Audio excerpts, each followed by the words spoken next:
MIDDLEKAUFF! Hey! Birthday week continues. You're on Haberman and MIDDLEKAUFF. Hope everybody's having a great week. Great weekend ahead. Don't forget, we'll be live on the Tube Sunday night with a reaction to a full NFL Sunday and Niners-Panthers especially. I'm Guy. That's John. Here's what you do to get in the Haberman and MIDDLEKAUFF mailbag. You go to Apple Podcasts. You leave us a review. We appreciate the 5-star reviews. We would love, even if you want to criticize us, to give us a 5-star and then give us your criticism. But this is not state media. We are not here to silence the voices of the opposition, John. We will display several non-5-star reviews in the mailbag today. So we'll get to that. Tell the truth. Tell the truth.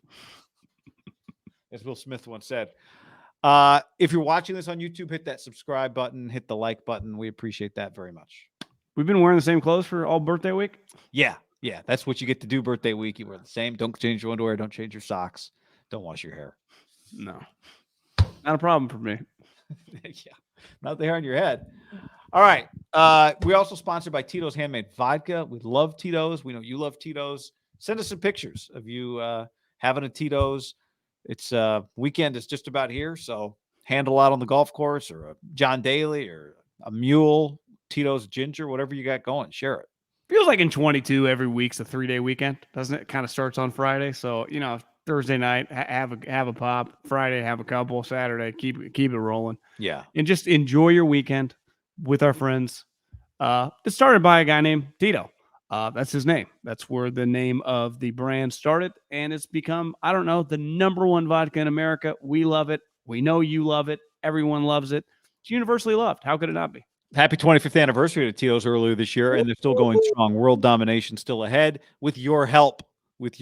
So, Tito's, thank you very much. Bottled in Austin, Texas, and distilled there. 40% alcohol by volume, namely 80 proof, crafted to be savored responsibly. Also, shout out to butcherbox.com/ham. Butcherbox.com/ham. Right now, you can get some free strip steaks and some lobster meat. You get the 2 10-ounce New York strip steaks and 8 ounces of lobster claw and knuckle meat for free, plus $10 off in your first order at butcherbox.com/ham. Make a knuckle sandwich. Go get it. All right, you ready to dive in? Why not? Here we go. First up, this is Pete. He says, 5 stars, sink the ship. Mike McDaniel's time as the media darling didn't last long. Is it over? I don't think it's over. I mean, is that because he's getting heat for Tua? Yeah, it's a Tua. I don't think it's because they lost to the Bengals that he said that. I listened to his rationale the day after everything happened. He is not in charge. Like, he is doing, the doctor says he's clear. He came back in. Like, those were not his decisions. I used to work out with Bill Romanowski. I would imagine a lot of times early on in Romo's career. You guys worked out together? No, we just crossed each other while we were going to weights. We're both, share the same, just lightweight guys. He's probably got a little less body fat than me, even at 55 or whatever. Early on in his career, I would imagine he got a lot of rub some dirt on it, get back in there, and he happily did it. Like, that was his style. That is just, to me, not happening in the NFL anymore. The doctor has to clear you. Now, the doctor got fired. To me, I put it on the medical stuff. This is not the coach. It's very, in a weird way, black and white and unemotional with the coach. Like, he's cleared, put him back in. He wants to play, you let him go and don't put him back in.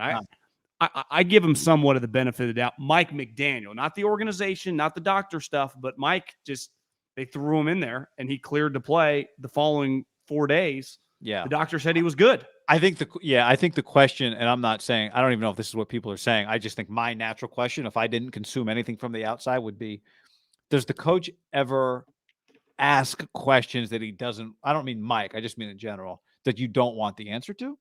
Because you would say that's a danger zone. If you say to the doctor, Doc, are you sure? I mean, he was wobbling. I know you cleared him, but should we run some more tests?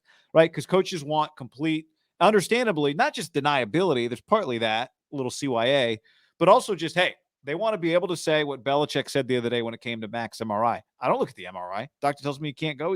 Doctor tells me he can, whatever.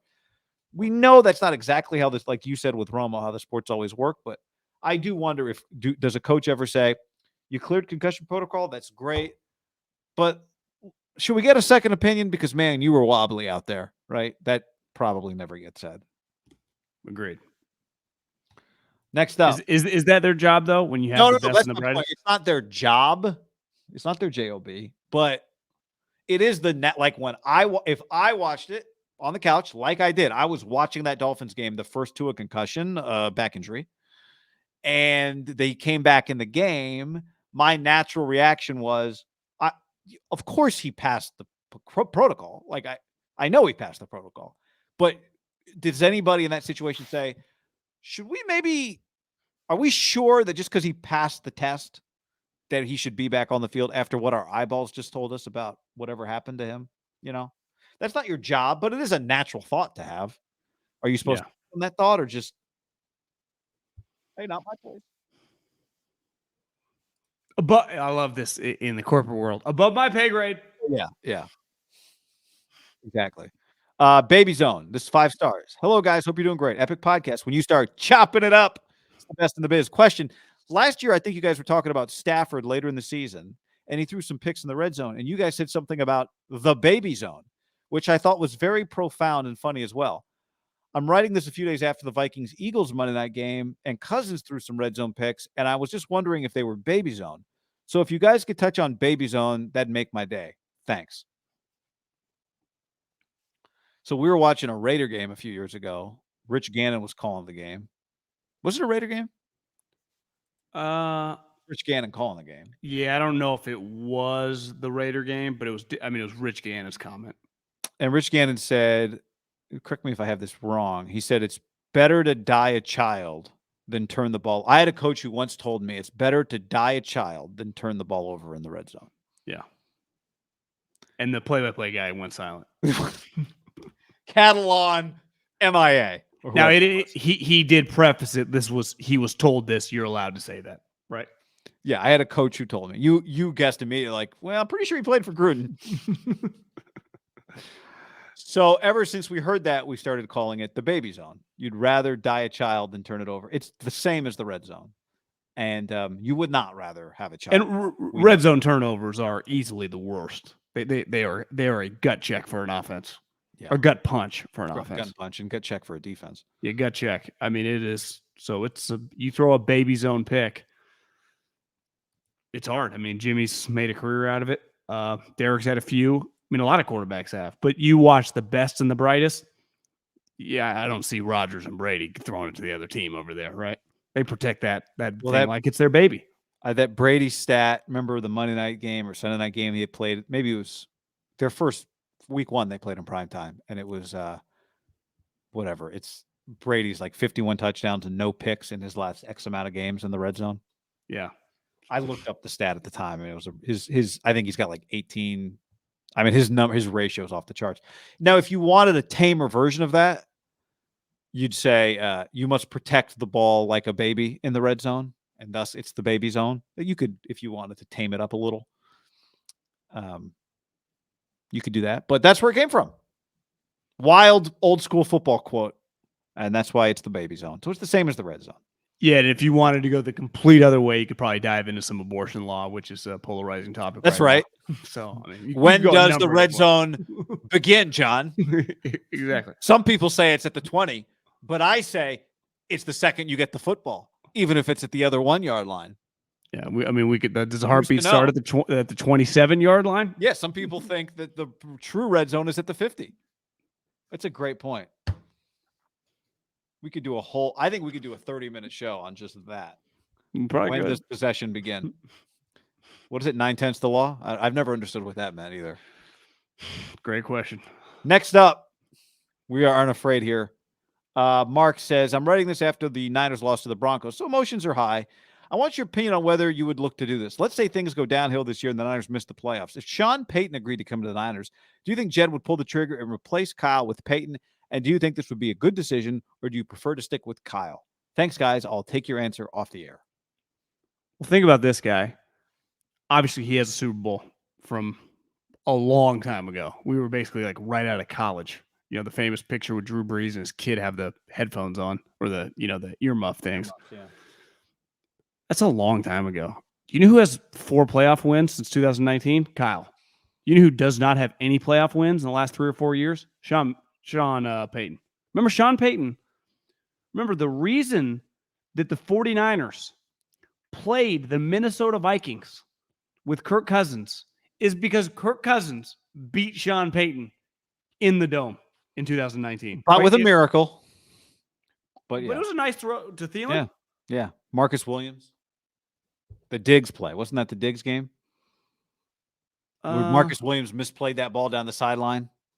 I think that was Case Keenum. I think that was to play the Eagles. Oh. So he lost that game too. Yeah. I'm saying he's lost some games. I don't think Jed would do it. No. All right, John. Next up from Volcano Less. 1-star review.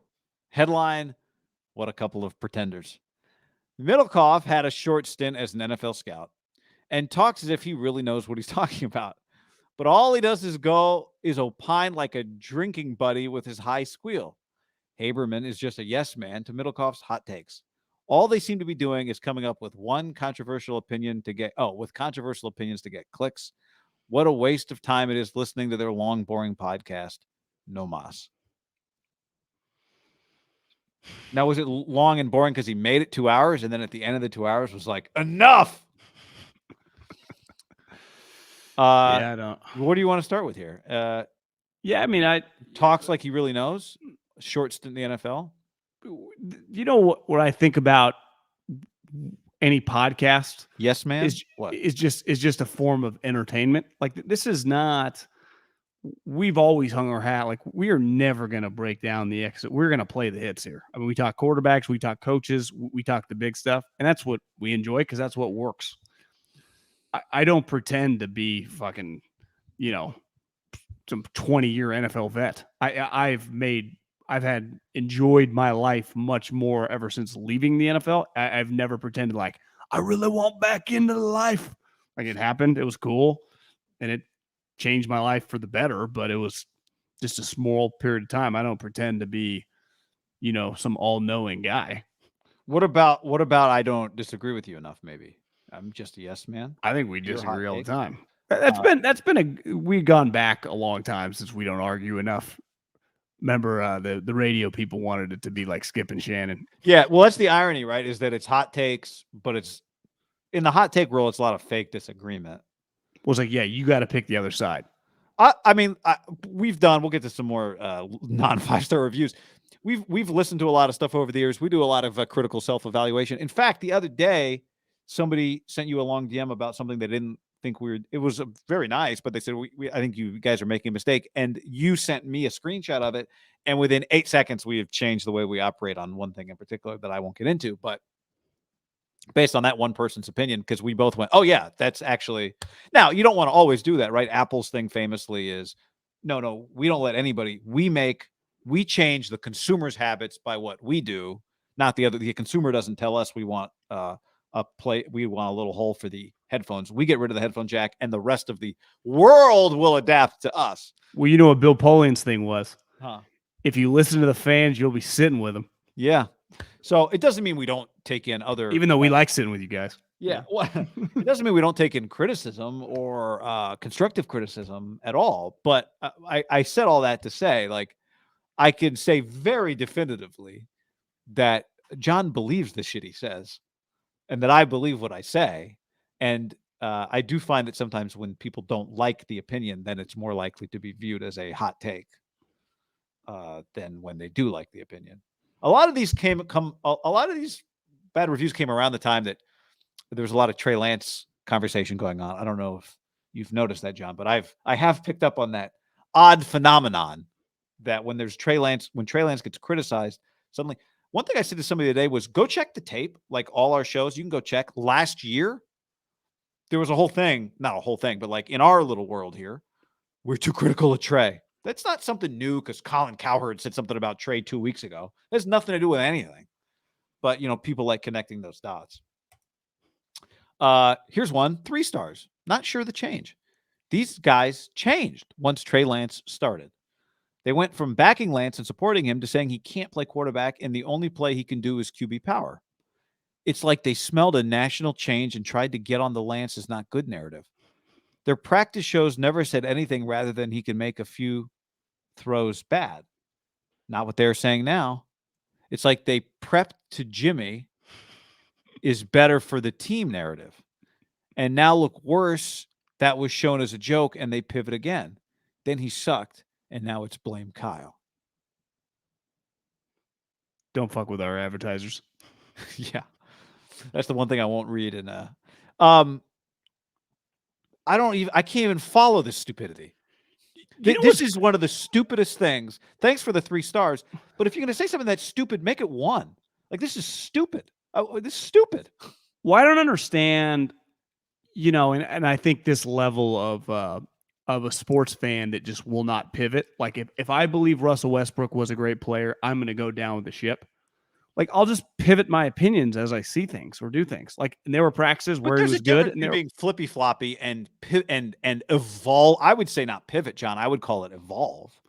But also, like, my take, I'll give you a disagreement. You thought, why wouldn't they just ride Jimmy out till the final cuts? I was adamant, like, get him fucking out of the building, cut him, just let Trey just be the only show in town, his team. Don't have Jimmy around eating chimichangas after practice and throwing to 2 guys that look like us. This is stupid. Cut his ass. I said that for like 2 weeks. Cut him. Get rid of him. And they wouldn't do it. So it's like, Middlekauff's always wanted Jimmy. I was literally pounding the table for them to get rid of him the first 3 weeks of practice because I thought it was so weird and bizarre, even though it kind of was normal. You were. So it's like I didn't have any grand ideas of like, Jimmy, take this thing over and I'll pivot back and we'll ride him to 12 wins. Like, no, just things happen. Start watching Trey, get a little nervous, start practice. I tried to be optimistic because I'm an optimistic guy in some of the practices, even though there were some practices that clearly weren't that great. And then, like we said, when the reports came out that John Lynch was going to Kyle, like about the idea of keeping Jimmy in early August, like just start putting the pieces of the puzzle together. There were just some questions internally. That's not our opinions. We went to practice. We form our own. But the only opinions that truly matter is like the head coach, the GM, who wanted to keep Jimmy, which is not normal. Like it's obviously played out well for the Niners, given that Trey got hurt and they had Jimmy around. But the way that they got there was very abnormal. Would you agree with that? 1,000%. And why was it abnormal? Is there a chance that there was some questioning? Is he ready? I think there's a variety of reasons it was abnormal. That was one of them. Jimmy's situation just created this natural abnormal situation because he was hurt and they couldn't trade him, which they would have done that. Here's why I say this is stupid. Why I hate this particular thing. They went from backing Lance and supporting him to saying he can't play and the only thing he can do is QB power. Well, first of all, that's not true. We didn't say he can't play and the only thing he can do is QB power. As always, there's gray area in all of this. Trey Lance is going to be back next year, so this thing's not over. But when I see a word like this, backing Lance and supporting him, or a phrase like that, what that says to me is you want somebody who's going to be a cheerleader because you think it's my job to encourage your guy, and my encouragement will help him, and my discouragement will hurt him, and it's my job to encourage him, right?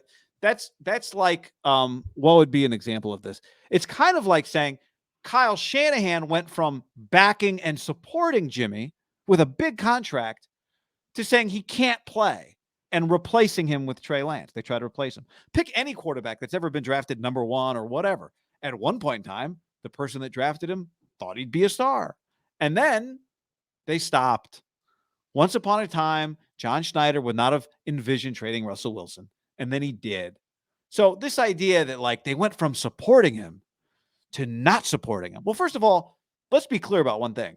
We never supported him. It was never about, it's never about support. It's not support. We went from thinking, yes, you should absolutely draft him. We said that. And yes, you should absolutely replace Jimmy Garoppolo in 2022 with Trey Lance, which they did. They intended to do. It went from that to, well, the more he plays, there are some questions about how ready he is to be a starting quarterback right now in the NFL. And yet we still supported putting him out there and making him the quarterback. But I'll even get more into detail. There were questions of how ready he was to start on a team trying to win. Sure. Yeah. Well, I would say the big picture is, do we think he's going to be a starting a really good Pro Bowl level, top 10 starting quarterback in the NFL? That is the standard for third overall picks, right? And that's why they made the decision, because that's what they're going for. But let's be very clear. We're not here to support. Support is like, I'm helping you succeed. We're here to entertain and get our advertisers heard by people. Yeah, but also it's also, we're just here to tell you what we see. Yeah, it's not about support. I hate that shit. It's like, this isn't the. I don't even know what I'm not a booster. I'm not. Even boosters don't do that, by the way. A booster's job on a college football program is to support, but they pay their money and then they want good things to happen. Yeah. Right. So even a booster is a supporter, but it's a little different than covering the team, I guess you could say, even though we don't view ourselves necessarily that way, but whatever. Next up, JMO, 4 stars, entertaining stuff.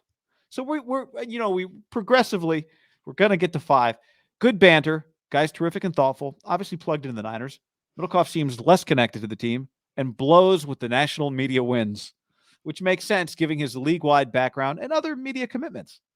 He couldn't conjure the name of Josh Norman the other day, an infamous QB surely branded on the brain of every Niner fan for all eternity. So you couldn't think of Josh Norman, so you must not be plugged into the team. Is that you not? My other media commitments, like I got 7 other jobs. I mean, I watch more Niners and read more. I don't read about any other teams. I just watch the other games. My other media commitments, I love that you not be able to pull Josh Norman cost us a star. Oh man, JMO, it's actually. He calls me terrific and thoughtful, so I think this is a pretty good review. I wouldn't hate him if I were you. All right. Can we pick this up, guy? I got other commitments here. Adam says, hey, this was a DM that I got, so I included some DMs. He said, hey, guy, I love the show. You guys give me a ton of entertainment on my runs. Was listening to the show from Sunday about how Debo isn't a deep ball guy and shouldn't be used that way. It reminded me of last year about all this talk about how Debo wanted to be a deep ball threat and get used more that way. Maybe he will get more deep shots than we think. Let's update how we feel about that ongoing conversation. I'm going runner screen, wide receiver screens. I think we're going with no. He's not getting more deep balls. Curl routes and quick outs. Although I am inclined to believe what Shanahan said after the Garoppolo Seahawks game, which is Jimmy ran the game plan that we had for Trey, because I haven't seen Jimmy throw some of those passes that he threw in that game.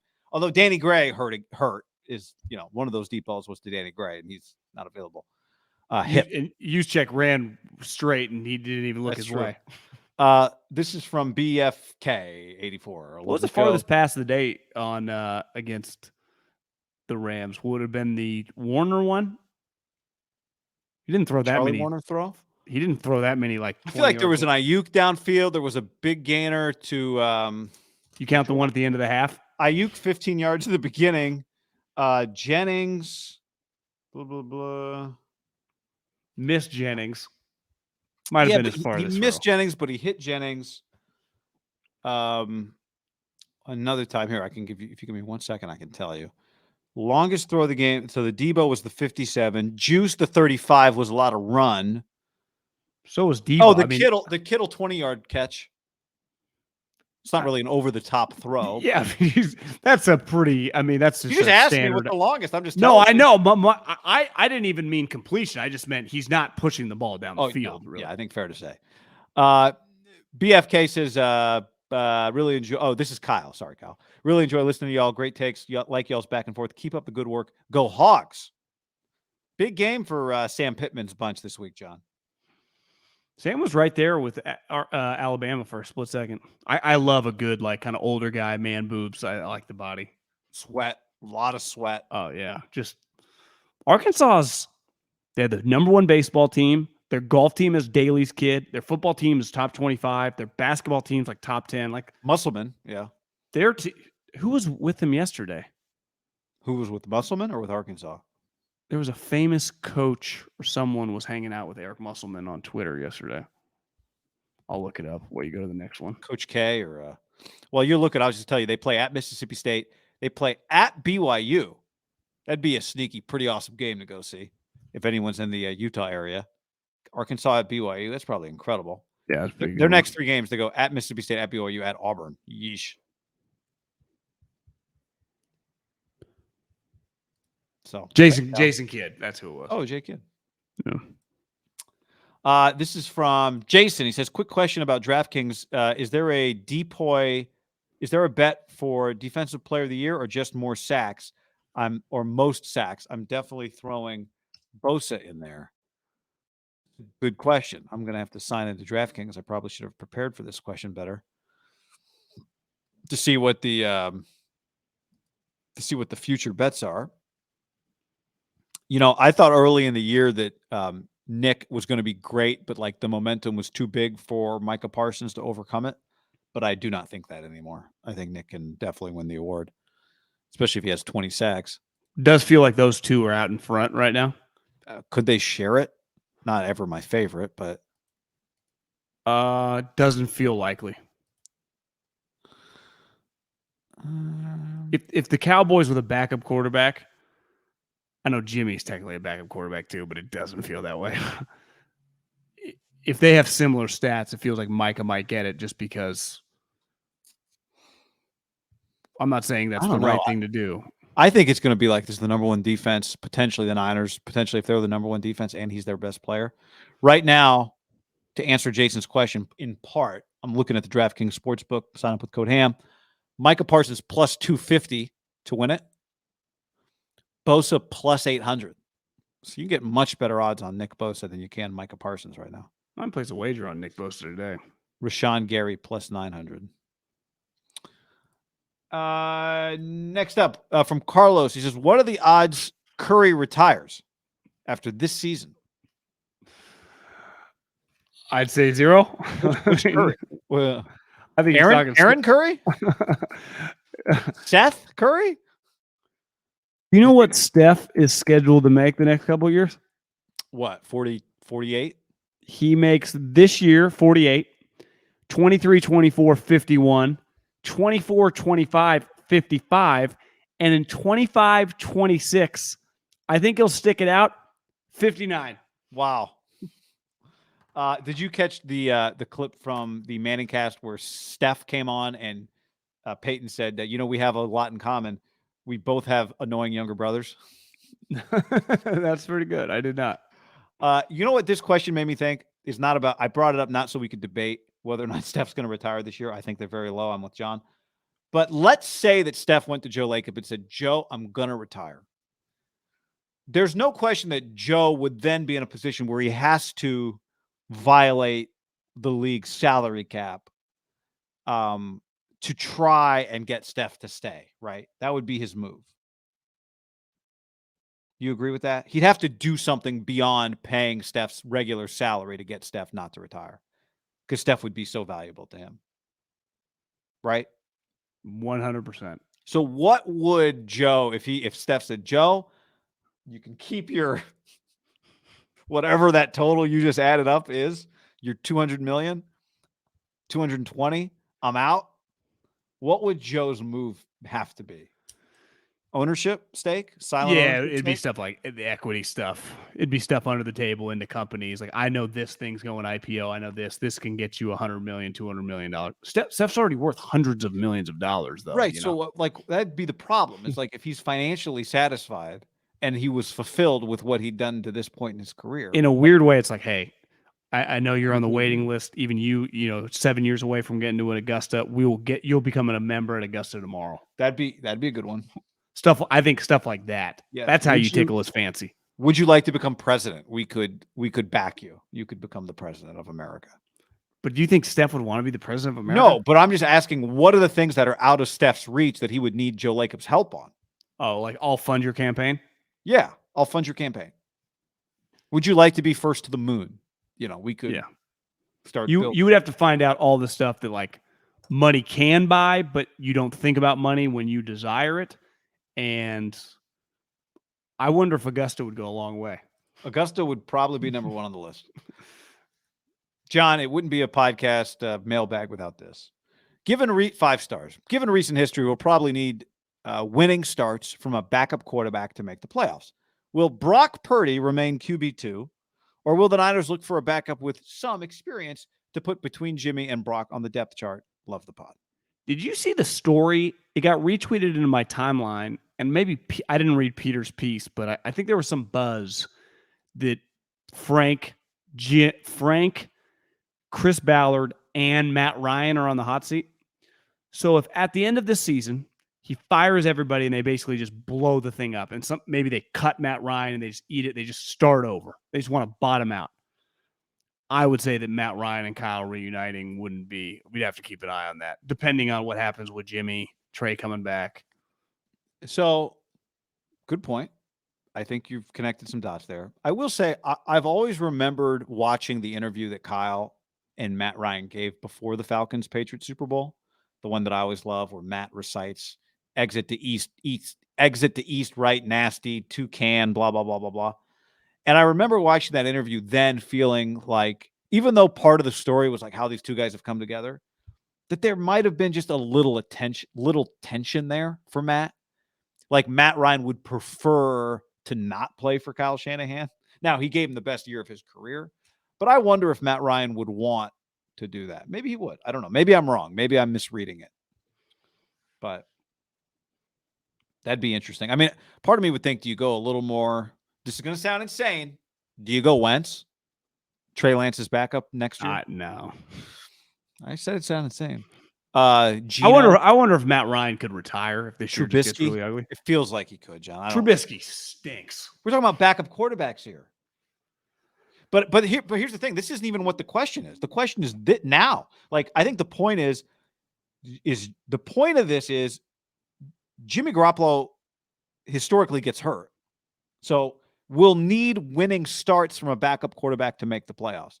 That's where the Bears game and the Broncos game potentially hurt you, is if Jimmy gets hurt for 3 weeks and Cooper Rush isn't there to take you to 3 wins because you lost those 2 games. You don't have as much wiggle room. You can't afford to have a backup quarterback for 3 weeks that goes 0-3. Now, maybe with this defense, he wouldn't, but I think that's what the question is. Do you get a backup quarterback for Jimmy Garoppolo who's experienced right now, like October 5th? Well, who? Well, yeah, I mean, it's trade for Gardner Minshew or something? Well, Kenny Pickett now is the starter in Pittsburgh. Do you go get Trubisky? But wouldn't they just keep Trubisky? Well, they also have Mason Rudolph, who's terrible. Yeah. So you'd want one of those 2 terrible players? No, I'm just saying, is there anybody out there that's better than Brock Purdy? Kyle may be happy to roll. Do you go get where's Mullins right now? Didn't you tell me that someone was told that there's just some love for Brock Purdy? I've heard of some internal Brock Purdy love, yes. Who did I listen to? Oh, Simmons and Sal, and Simmons dropped I had a little birdie that Bob Kraft has thought Zappy's the guy for a while now. I can only imagine some of the things that you think are really dumb takes that like high level people have had in a building, right? Now, he thought his point was not Zappy was better than Mac, but Zappy should be the backup quarterback. And I could understand if you're Bob Kraft. I've seen Hoyer for fucking 10 years, yeah, Bill. Yeah. Bill, I don't want to see this bald guy anymore. Can we just go with Zappy? Yeah. Bailey Zappy, what a name. I did see his face after you said he kind of looks like Mac Jones. You agree? Yeah. I mean, ish. Just white guy. Yeah, white guy, kind of dirty blondish hair. Crew cut. Style of play. Gunslinger. Yeah. Anyway. All right. That's it for the mailbag. If you give us a 1-star, a 2-star, a 3-star review, you're free to do it, but we will read it. Or maybe that's what you want. Just don't expect us to say thank you. But I guess if you gave us a 1-star and you bailed, you're not hearing this. So what difference does it make? Yeah. Losers. But I'm guessing they hear it. Maybe not. I don't know. Can't be everything to everybody, John. Adios, people. Here's the funny thing, too, about a mailbag real quick is like you can't walk away from 7 5-stars and 1 3-star thinking about the 3-star. That's not a good way to live your life. No, you can't. I just don't want that thing to dip below 4.8, which is what our rating is right now. Let positivity take over your life. All right, everybody. Thanks for namaste. See you on Sunday night.